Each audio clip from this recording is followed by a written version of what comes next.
Esse texto diz assim: ora, visto que a lei tem sombra dos bens vindouros, não a imagem real das coisas, nunca jamais pôde tornar perfeitos os ofertantes, com os mesmos sacrifícios que ano após ano, perpetuamente, eles oferecem. De outra sorte, não teriam cessado de ser oferecidos, porquanto os que prestam culto, tendo sido purificados uma vez por todas, não mais teriam consciência de pecado. Entretanto, nesses sacrifícios faz-se recordação de pecados todos os anos.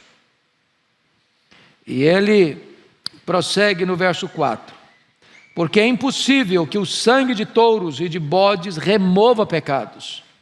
Por isso, ao entrar no mundo, diz: sacrifício e oferta não quiseste, antes um corpo me formaste. Não te deleitaste com holocaustos e ofertas pelo pecado. Então eu disse: eis aqui estou, no rolo do livro está escrito a meu respeito, para fazer, ó Deus, a tua vontade. Depois de dizer, como acima, sacrifícios e ofertas não quiseste, nem holocaustos e oblações pelo pecado, nem com isso te deleitaste, coisas que se oferecem segundo a lei, então acrescentou: eis aqui estou para fazer, ó Deus, a tua vontade. Esta é uma citação, portanto, do Salmo 40, versículos 6 a 8. Sigamos. Então acrescentou: eis aqui estou para fazer, ó Deus, a tua vontade. Remove o primeiro para estabelecer o segundo. Nessa vontade é que temos sido santificados, mediante a oferta do corpo de Jesus Cristo, uma vez por todas.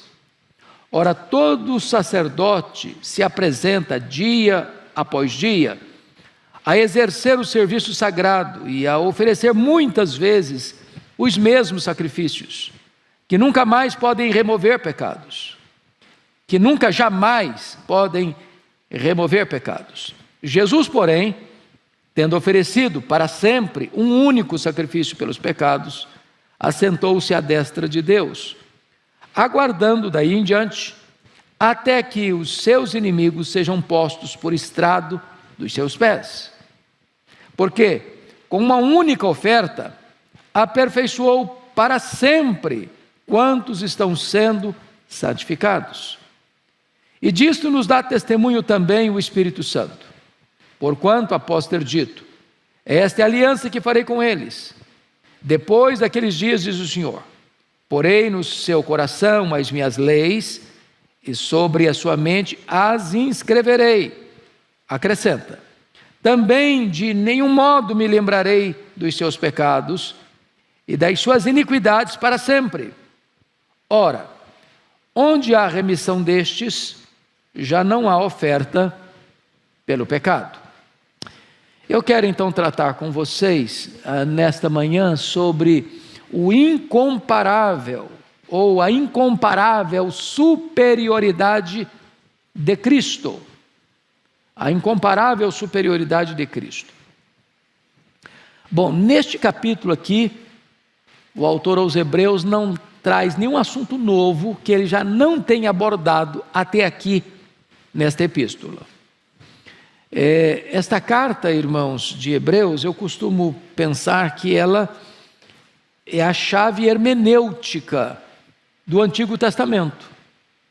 Você não poderia entender de forma plena todo o Antigo Testamento sem fazer uma leitura dele pelas lentes de Hebreus.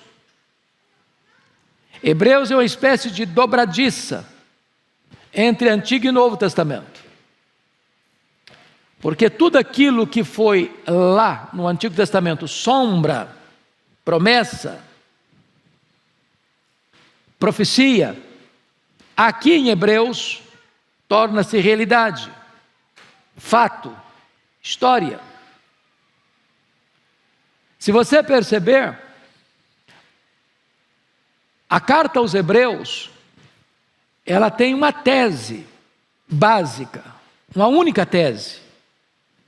E a tese da carta aos Hebreus é provar que Jesus Cristo é melhor, é suficiente, que Ele é o sacerdote perfeito, que Ele fez o sacrifício perfeito, que a nova aliança que Ele inaugurou no seu sangue é a aliança perfeita, que a ordem sacerdotal da qual Ele procede, de Melquisedeque, é superior à ordem levítica, e que agora tudo aquilo que acontecia no Antigo Testamento, dos rituais, das oblações, das purificações, dos sacrifícios, realizados quer no tabernáculo, quer no templo, tinha um único propósito: apontar para Cristo, mostrar Cristo, anunciar Cristo. Tudo isso era sombra de uma realidade que se cumpre em Cristo. Então, quando Cristo vem, o judaísmo cumpriu o seu papel, que foi levar você até Cristo. Quando Cristo vem, o tabernáculo e o templo cumpre o seu papel, que era mostrar Cristo. Quando Cristo vem, Ele varre do altar com a sua morte todos os animais. Não tem mais matança de cordeiro, não tem mais oferendas no altar. Tudo isso tinha um propósito único: levar você até Cristo. Cristo veio, a sombra não tem mais necessidade dela, o que era promessa se cumpriu, o que era revelação progressiva não é mais, agora é revelação plena, cabal, completa. Deus falou muitas vezes, de muitas maneiras, aos pais, pelos profetas, agora Ele nos fala pelo Filho. Então chegou Cristo, chegou a realidade, a sombra não precisa mais. Esse é o propósito, né? A ordem dele é superior, o sacrifício que Ele fez é superior, Ele como sacerdote é superior, a nova aliança que Ele inaugurou é superior. Então é disso que esse autor está tratando, e agora nós vamos nos concentrar nesses versículos que acabamos de ler. Então, a primeira coisa que é digna de destaque aqui é a completa ineficácia dos antigos sacrifícios.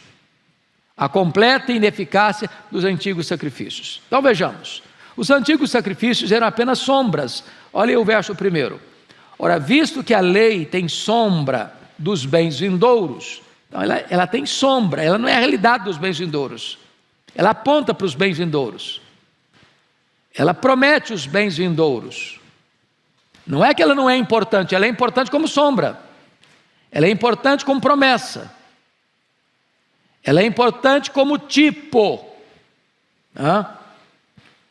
Ora, visto que a lei tem sombra dos bens vindouros, não a imagem real das coisas, nunca jamais pode tornar perfeitos os ofertantes. Então, vejam vocês isso, que a lei nunca foi dada com o propósito de resolver o seu problema do pecado no sentido de expiá-lo. Eu usei aqui, numa das aulas passadas, algumas figuras. A lei, você pode comparar a lei, primeiro, como uma tomografia computadorizada. Eu diria lá no passado um raio-x, mas raio-x eu acho, nem sei se existe mais, né? Então você vai hoje para fazer o exame, faz uma tomografia computadorizada, aquela máquina consegue enxergar lá dentro de você se tem algum problema lá. Mas aquela máquina que faz o exame não tem o poder de bisturi para tirar o tumor, se porventura o tumor estiver lá. O papel dele é revelar, não tirar. Ou pega, por exemplo, a ideia de uma lanterna. Você está caminhando e na noite escura usa uma lanterna. De repente você observa um obstáculo no caminho. Ela mostra o obstáculo, mas não remove o obstáculo. Ou vamos pegar uma figura da engenharia civil. O construtor está levantando uma parede, e ele usa um prumo. Aquele prumo para saber se a parede tem alguma sinuosidade, se está certinho. Se porventura o prumo identificar uma sinuosidade, que é um defeito, e não pode continuar a obra, ele revela, mas ele não conserta a parede. Então esse é o papel da lei, ela mostra o pecado, mas não remove o pecado. O papel da lei é convencer você de que você é pecador. Convencido você que você é pecador, como um pedagogo, ela pega você pela mão, diz: agora eu quero te apresentar a quem resolve o seu problema, e nos leva a Cristo, porque Cristo é o fim da lei. Então este é o propósito, é uma sombra, não é a realidade ainda. Segundo, os antigos sacrifícios não apenas eram sombras, mas os antigos sacrifícios precisam ser repetidos. Olha comigo o verso 1 ainda, a parte B, e o verso 2. Está escrito assim: nunca jamais pode tornar perfeitos os ofertantes com os mesmos sacrifícios que ano após ano perpetuamente eles oferecem, de outra sorte não teriam cessado de ser oferecidos. Porquanto os que prestam culto, tendo sido purificados uma vez por todas, não mais teriam consciência de pecado. Ou seja, por que aqueles sacrifícios tinham que ser repetidos e repetidos e repetidos? Por que o sumo sacerdote tinha que uma vez por ano entrar no Santo dos Santos com sangue, para expiar para tratar dos seus pecados e dos pecados do povo? Se aquilo tivesse eficácia, não precisava mais se repetir. Se aquele sangue que ele trazia de touros ou de bodes tivesse em si a virtude de purificar pecados, de perdoar pecados, não precisava se repetir. O fato daqueles sacrifícios serem repetidos e repetidos e novamente repetidos é que eles eram ineficazes em si mesmos. Eles eram válidos e importantes como sombra, como promessa, apontando para um sacrifício perfeito, cabal, completo, que viria quando Deus enviaria o Cordeiro de Deus que tira o pecado do mundo. Até Cristo, até o sacrifício de Cristo, esses sacrifícios todos foram feitos. Então eles apontavam para o que era perfeito, o sacrifício de Cristo. Terceiro, os antigos sacrifícios eram completamente ineficientes em si mesmos. Olha aí comigo, versículo 2, a parte B, até o versículo 4. Ele diz assim: não mais teriam se tivessem sido purificados uma vez por todas, não mais teriam consciência de pecado. Entretanto, nesses sacrifícios, faz-se recordação de pecados todos os anos, porque é impossível que o sangue de touros e de bodes remova pecados. Então vejam vocês, amados, que toda vez que o sacerdote fazia um sacrifício, ou toda vez que o sumo sacerdote entrava no Santo dos Santos, se recordava o pecado. Se recordava o pecado. Eu sou pecador, eu sou pecador, eu sou pecador, o meu povo é pecador, o meu povo é pecador, o meu povo é pecador, e eu estou oferecendo um sacrifício para a purificação cerimonial. Cerimonial. Aqueles sacrifícios limpavam o povo de impurezas sacrificiais, ou cerimoniais, melhor dizendo.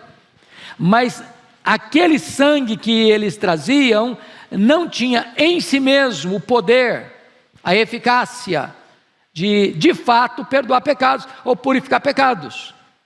Então eram, e nesse sentido, completamente ineficazes. E o versículo 4 é categórico. Você pode ler o 4 comigo? Vamos juntos? Porque é impossível que o sangue de touros e de bodes remova pecados. Com essa palavra, o autor aos Hebreus está dando um tapa na cara de todas as religiões pagãs da época. Se você perceber, até hoje as religiões pagãs fazem isso, oferendas, sacrifício aos seus deuses, né? Oferecendo isso, oferecendo aquilo outro, né? Como se os deuses precisassem ter sua ira aplacada, então você faz essas oferendas para acalmar a coisa lá. E o autor aos Hebreus está dizendo que é impossível, não é talvez, não, é impossível que o sangue de touros e de bodes remova pecados. Ou seja, o sangue de touros e de bodes era ordenança de Deus para a purificação cerimonial, como tipo, como sombra, como promessa de um sacrifício que viria, que seria perfeito, por um sacerdote perfeito, e um sacrifício que viria para acontecer uma única vez, sem necessidade de repetição, cabal, eficaz, para sempre, o sacrifício de Cristo. Então vamos entender isso. Se nós não entendermos isso, se corre o risco, como muitas igrejas estão fazendo hoje, de querer voltar ao judaísmo, querer voltar à prática do culto judaico, de achar que nós podemos trazer de volta o culto judaico como se fosse um upgrade no culto cristão. Bobagem, bobagem. O culto judaico teve o seu valor, o próprio Deus que instituiu todas essas coisas, mas as instituiu com um propósito, de que isso fosse sombra das realidades vindouras, que isso fosse promessa do cumprimento que se deu em Cristo. Então, se nós não entendermos essa transição, esse cumprimento em Cristo, nós não teremos compreendido a mensagem central das Escrituras. A Bíblia diz em Romanos 10,4 que Cristo é o fim da lei, Cristo é o telos da lei, Cristo é o cumprimento da lei. A lei se cumpre em Cristo. Não é fim no sentido de que acabou a lei. Hoje nós estamos sujeitos à lei moral. Hoje o Espírito Santo habita em nós e nos dá graça e poder para cumprir a lei. Cristo é o fim da lei no sentido de que Cristo é o cumprimento da lei, Ele é o telos da lei, Ele é o propósito da lei, tudo se cumpriu nele. Então não tem mais nada para se fazer para a nossa redenção, porque o sacrifício de Cristo foi completo, perfeito e cabal. Pois bem, dito isso, vamos ao segundo ponto dessa mensagem. Agora ele vai mostrar a completa eficácia do sacrifício de Cristo. Se ele mostrou a completa ineficácia desses sacrifícios judaicos, agora ele vai mostrar a completa eficácia do sacrifício de Cristo. Então vejamos. Primeiro, a promessa da vinda de Cristo para expiar os pecados. Versículos 5 a 7. Se você ler, deixa eu só dar uma dica aqui para os irmãos talvez mais novos na fé. Não sei se na sua Bíblia está assim, mas na minha está existindo um recuo. É como se estivesse entre aspas, abre aspas, e aí ele traz um recuo, tá? Por quê? Porque ele está citando literalmente um outro texto. Ele está citando aqui o Salmo 40, versículo 6 a 8. Então vamos abrir lá no Salmo 40, versículo 6 a 8, por gentileza. Você sabe que muitos salmos são salmos messiânicos. O que é um salmo messiânico? Um salmo messiânico é um salmo que está trazendo uma mensagem falando de Cristo, apontando para Cristo, trazendo uma profecia sobre Cristo. Então, veja aí, vamos ler o versículo 6 a 8 do Salmo 40? Leia comigo, por favor. Sacrifícios e ofertas não quiseste, abriste os meus ouvidos, holocaustos e ofertas pelo pecado não requeres. Então eu disse: eis aqui estou, no rolo do livro está escrito a meu respeito. Agrada-me fazer a tua vontade, ó Deus meu, dentro do meu coração está a tua lei. Quando você nota isso, é claro que Davi não está falando dele mesmo. Davi não podia cumprir o que ele disse aqui. Ele não tinha capacidade de cumprir o que está escrito aqui. Então Davi profeticamente está falando do Messias, está apontando para o Messias. Este é o Messias. E ele está mostrando aqui que o Messias viria com um propósito de expiar os pecados, de trazer solução definitiva para a questão do pecado, para que os sacrifícios não precisassem ser repetidos e repetidos e repetidos. Esse é o propósito aqui. Agora, vejam vocês que lá mesmo no Antigo Testamento, mesmo aqueles sacrifícios sendo realizados com um propósito cerimonial, eles não eram aceitos por Deus no caso de não existir o quê? Obediência. Vocês lembram disso? Quando o Senhor repreende a Saul, Saul queria reservar o melhor do gado lá que Deus mandou destruir para oferecer em holocausto. Diz: não, eu não quero sacrifício, eu quero obediência.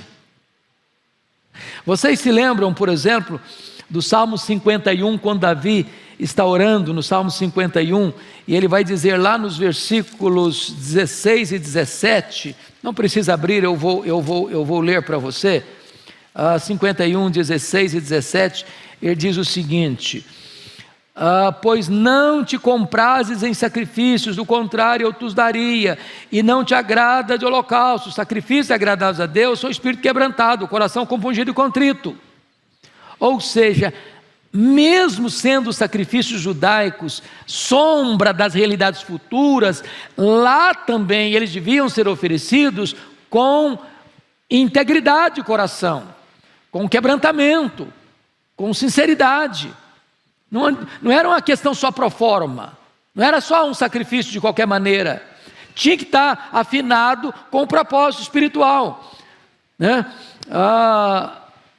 Misericórdia eu quero e não sacrifício, é o que Oséias definiu. Deus está falando lá em Amós 5, 20 e 21, que não adianta trazer música ou celebração, se a vida não está acompanhando aquele sacrifício. Então lá no Antigo Testamento também devia existir isso. Agora Cristo vem, agora que está o ponto, Cristo vem para fazer a vontade de Deus.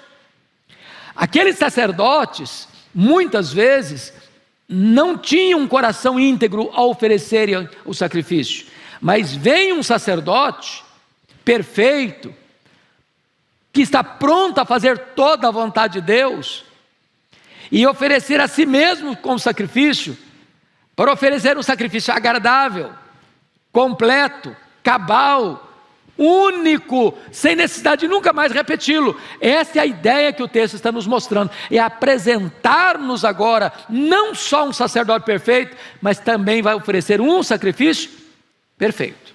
Pois bem, segundo ponto, Cristo ao vir ao mundo declarou que Deus não se agrada de sacrifícios. Olha o versículo 8, por favor. Depois de dizer como acima, ou seja, falou da apresentação de Cristo, aí está escrito assim: depois de dizer o como acima, sacrifícios e ofertas não quiseste, nem holocaustos e oblações pelo pecado, nem com isso te deleitaste, coisas que se oferecem segundo a lei. Por que Deus não se agradava? Parece uma contradição. Não foi Deus que havia instituído esses sacrifícios todos? Sim, mas como é que Deus não se agrada? O que ele está querendo dizer com isso? O que ele está querendo dizer que sacrifício e ofertas não quiseste, nem holocausto e oblações pelo pecado, nem com isso te deleitaste? Preste atenção, Deus não se agradava desses sacrifícios, dessas purificações, dessas oblações, se elas fossem entendidas como suficientes para remover o pecado, para perdoar o pecado. Eu não posso pegar a sombra e dizer: a sombra é tão boa que eu não preciso mais da realidade. Eu não posso pegar a promessa e eu estou tão feliz com a promessa que eu não preciso mais do cumprimento. O que está acontecendo? Por que ele está dizendo isso? Qual o contexto? Eu já disse para vocês, eu quero repetir porque tem alunos novos aqui hoje. Hebreus foi escrito, por quê? Porque naquele período, crentes, judeus, convertidos do judaísmo ao cristianismo, em virtude da perseguição, estavam voltando para o judaísmo. Voltando para o judaísmo, abandonando Cristo. abandonando a fé cristã, voltando de malas prontas para o judaísmo. Ou seja, voltar para o judaísmo depois de ter encontrado Cristo, é você voltar para aquilo que era sombra, aquilo que não resolve definitivamente a sua vida, porque aqueles sacrifícios lá apontavam para o sacrifício perfeito que é Cristo. Agora, se eu abandono Cristo e volto para lá, Deus não tem mais prazer nisso, porque aquilo cumpriu o seu papel, cumpriu a sua missão, mostrou Cristo, pegou você pela mão e falou: agora a solução é Cristo. Deus falou muitas vezes, de muitas maneiras, aos pais pelos profetas, agora Ele nos fala pelo Filho. Não tem novas revelações a partir de Cristo. A revelação de Deus é progressiva até Cristo, mas não depois de Cristo.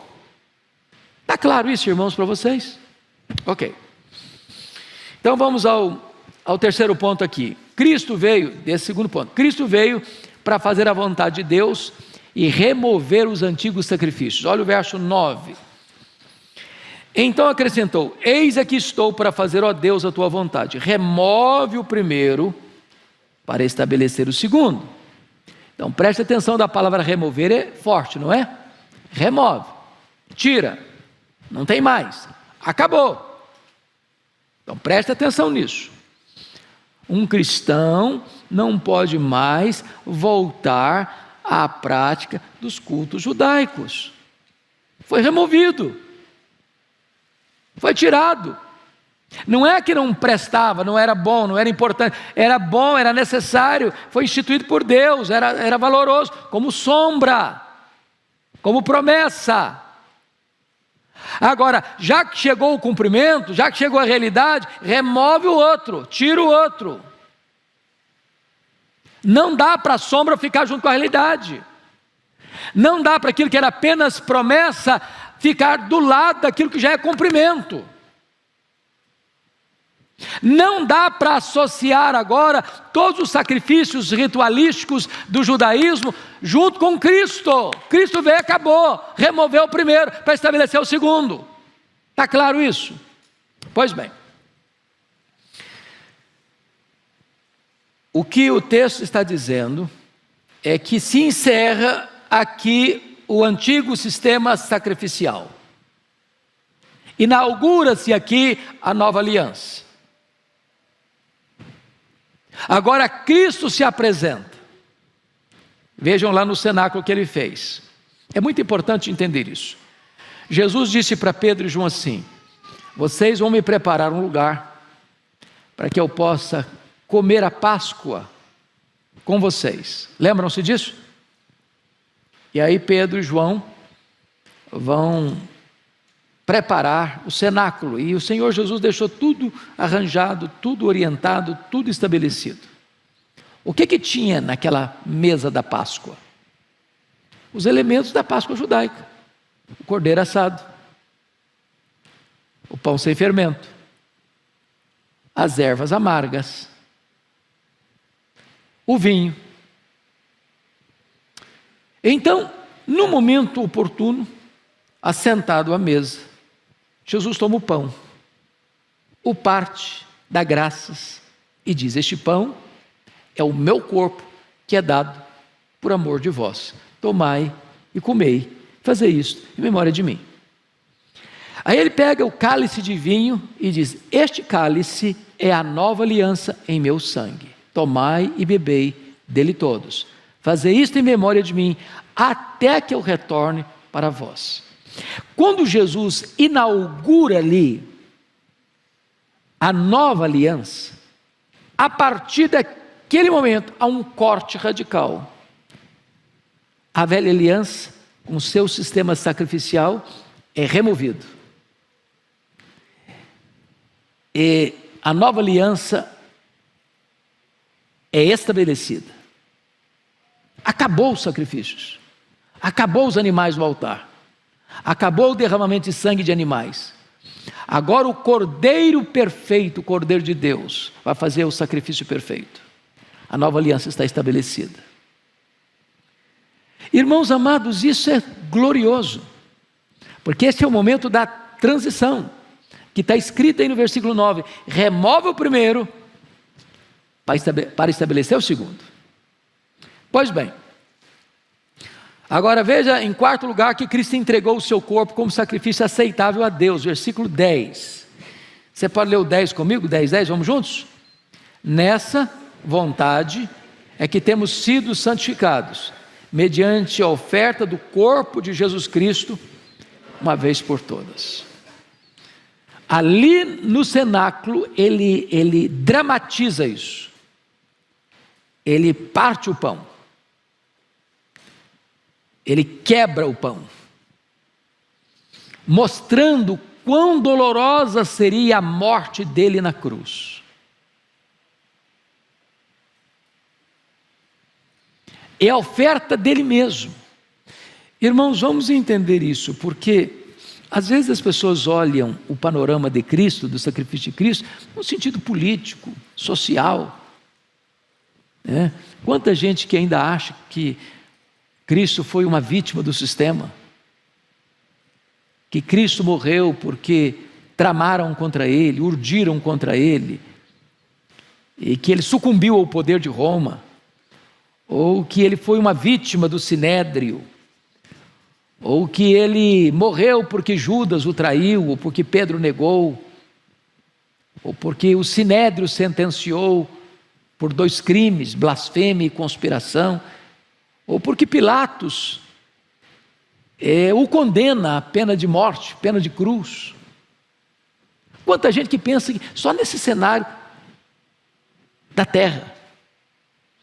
Mas quando Pedro vai se levantar em Jerusalém para pregar, lá em Atos 2, ele deixa claro o que aconteceu de fato.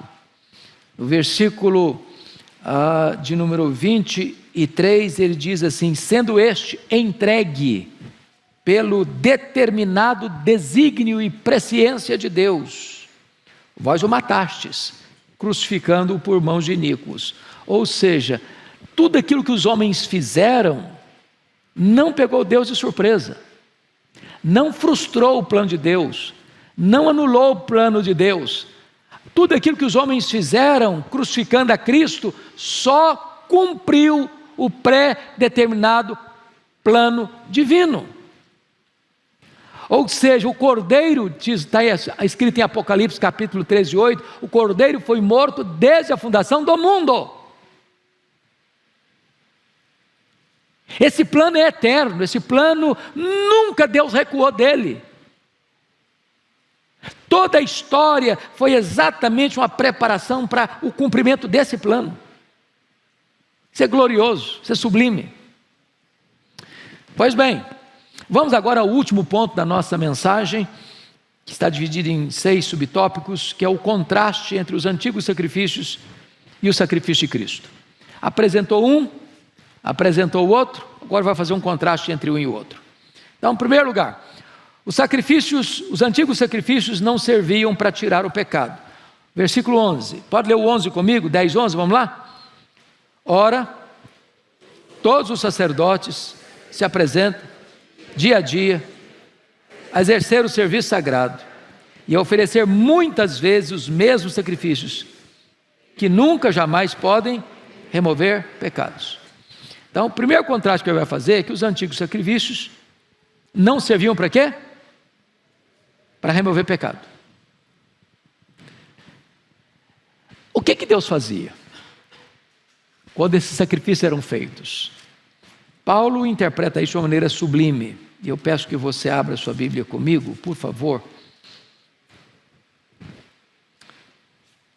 Abra sua Bíblia comigo, por favor, em Romanos.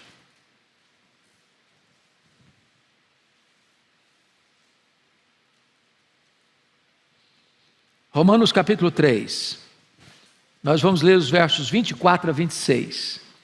Aqui está a teologia por trás do que está acontecendo.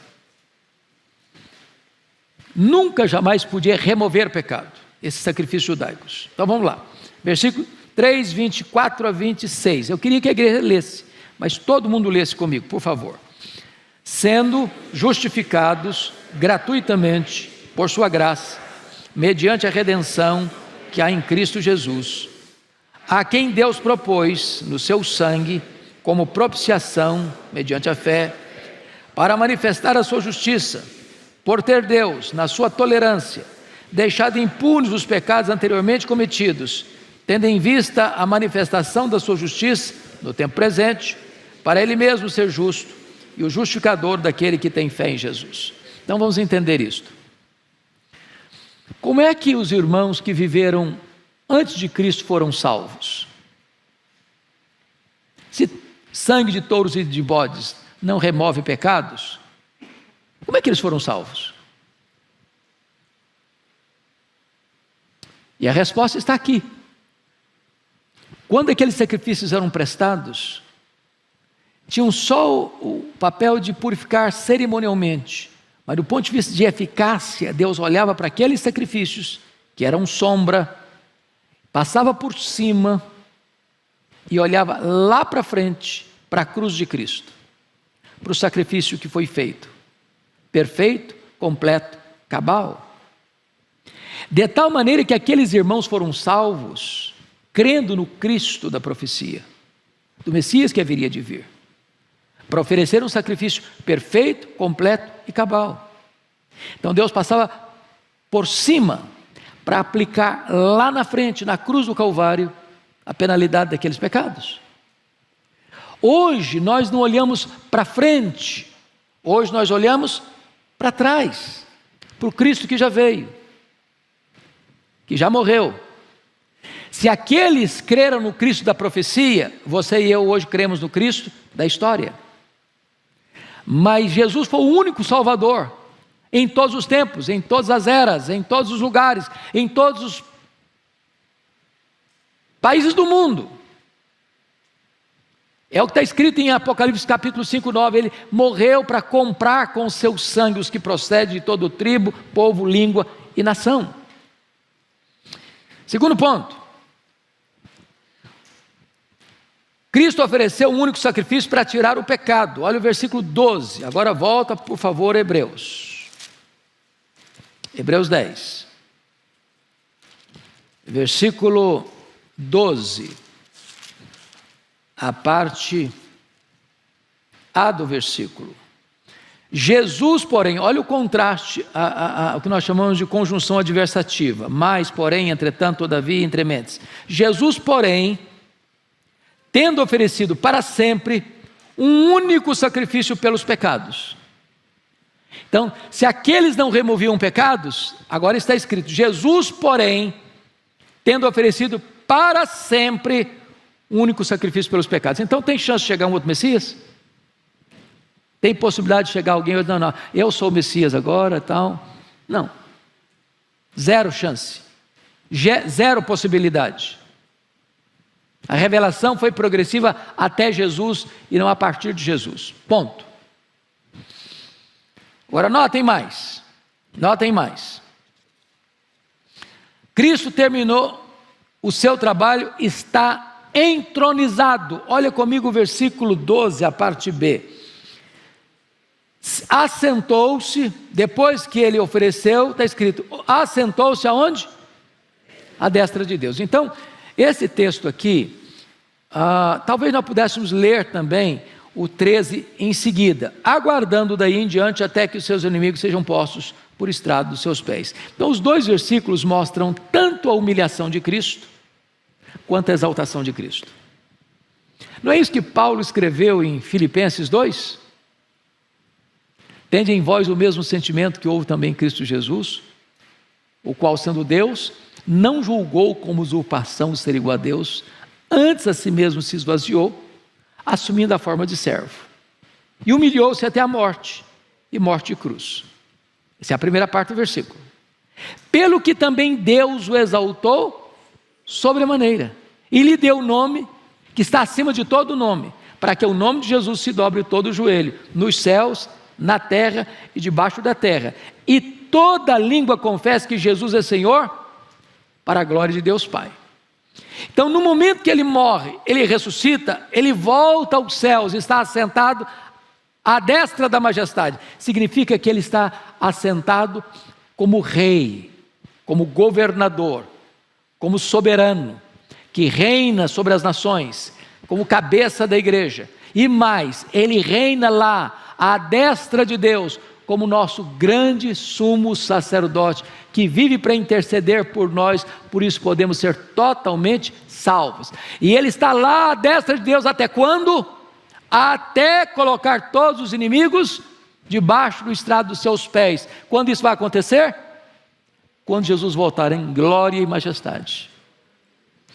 E Apocalipse deixa isso claro. Ele vai lançar no lago do fogo o anticristo, o falso profeta,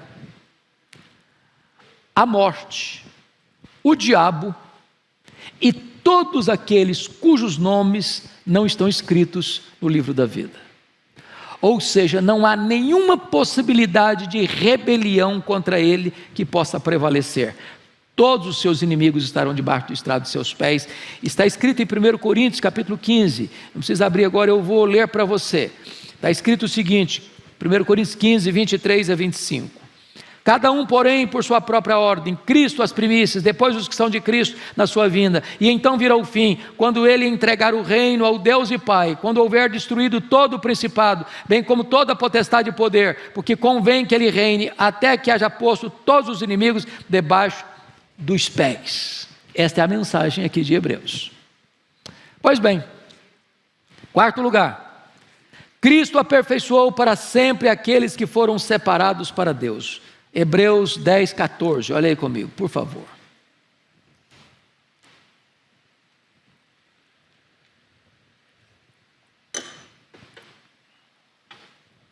Hebreus 10, 14, vamos dar uma olhadinha.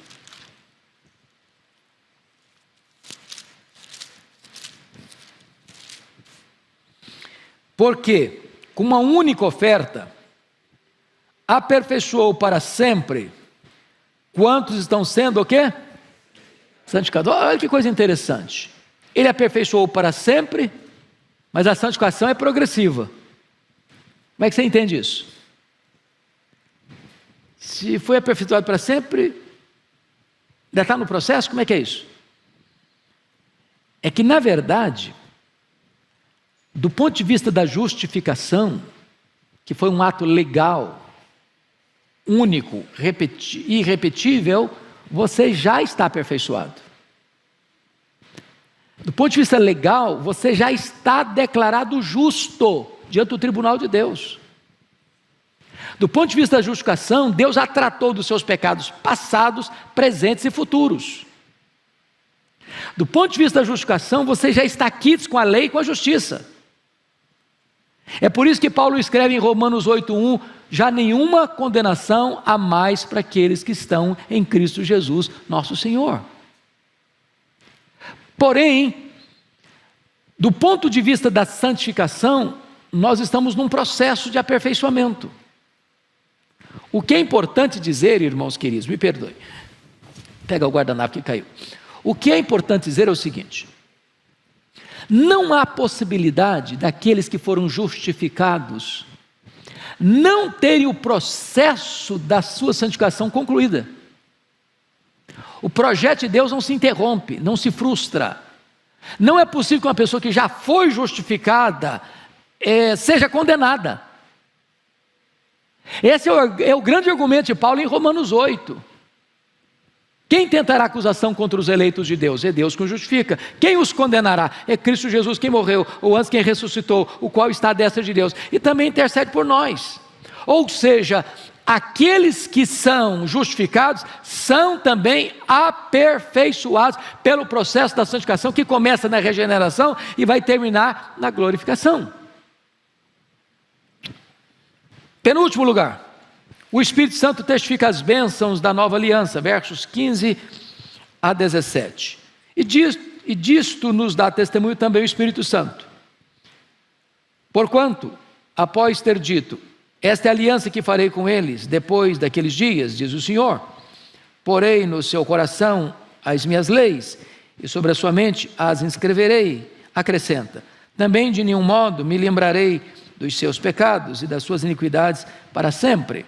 Então, a velha aliança foi escrita onde? Em tábuas de pedra, fora de nós. Mas a nova aliança é escrita nas tábuas do nosso coração, dentro de nós. Na antiga aliança tudo dependia de Deus, nada de nós. Na nova aliança tudo dependia de nós, nada de Deus. Na nova aliança tudo depende de Deus, nada de nós, porque a nossa suficiência vem de Deus. Agora você é habitado pelo Espírito e capacitado pelo Espírito a obedecer à lei de Deus. Você não obedece à lei de Deus para ser salvo, você obedece à lei de Deus porque você já foi salvo pela graça.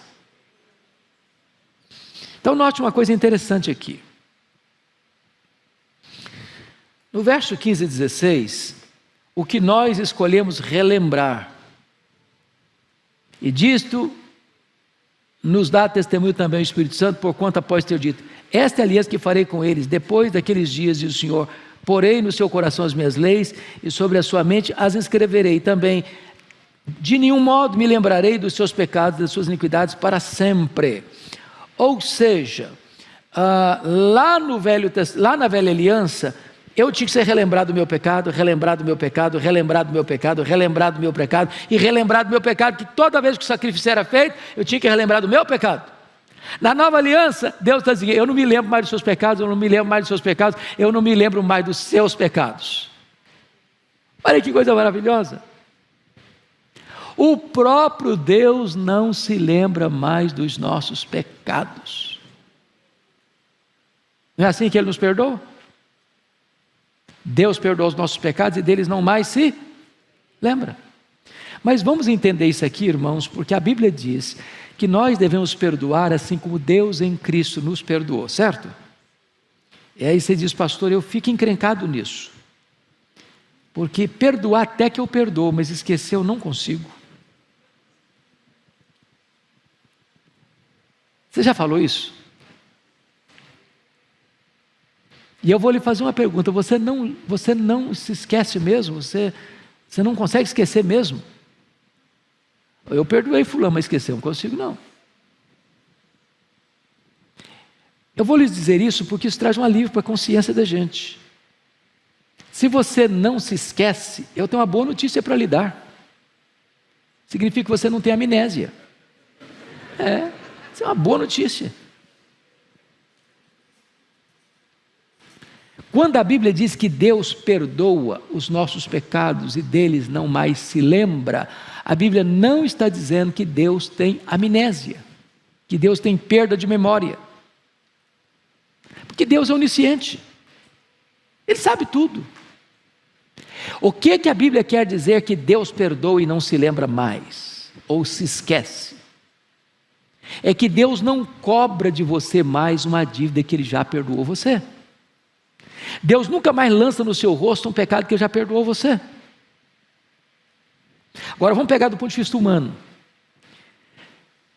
É claro que você se lembra daquilo que machucou você um dia. Você já perdoou, mas você se lembra. É claro, até porque não depende de você.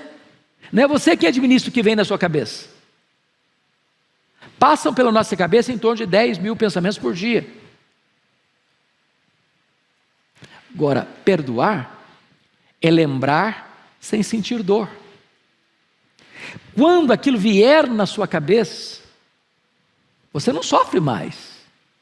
E você vai declarar, essa dívida está paga. Eu não cobro mais essa dívida. Isso está resolvido. Assim como Deus não se lembra mais dos meus pecados para me cobrar de novo, para jogar na minha cara de novo, para relembrar de novo o que eu fiz, me cobrar essa dívida outra vez, assim eu faço com quem eu perdoo. Eu lembro, mas não cobro mais. Está resolvido. E não está resolvido porque você é bonzinho, não. Está resolvido por causa da cruz. Por causa da cruz. Bom, para terminar, versículo 18, olha aí comigo. O sacrifício de Cristo é completo e não é necessária nenhuma outra oferta pelo pecado. Versículo 18 está escrito assim, ora, onde há remissão dos pecados, já não há mais oferta pelo pecado. Se já foi remido, se já foi perdoado, se a dívida já está paga, então não tem mais necessidade de oferta pelo pecado. Então eu não preciso me flagelar mais, eu não preciso me desesperar mais, eu não preciso tentar agradar a Deus com oferendas mais, eu não posso trazer sangue de bodes mais para aplacar ou para tentar resolver a situação. Não, está resolvido, está completada a obra.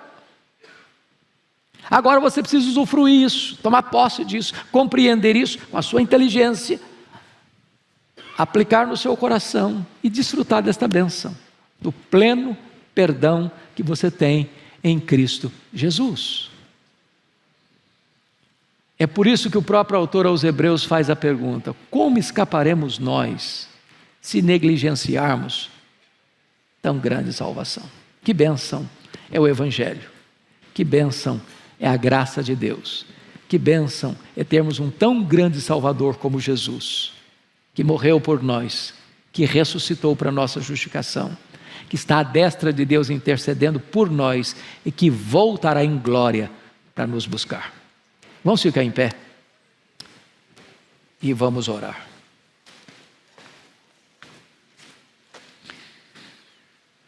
Ó Deus, receba a nossa gratidão pela Tua palavra tão preciosa, inspirada, inerrante, infalível, atual, viva e poderosa.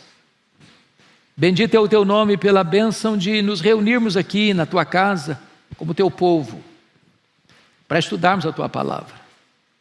Pedimos-te, Deus, que Tu reavives no coração do Teu povo a vontade de estudar a Tua palavra, o prazer de estudar a Tua palavra, dedicar tempo para meditar na Tua palavra, porque são palavras de vida.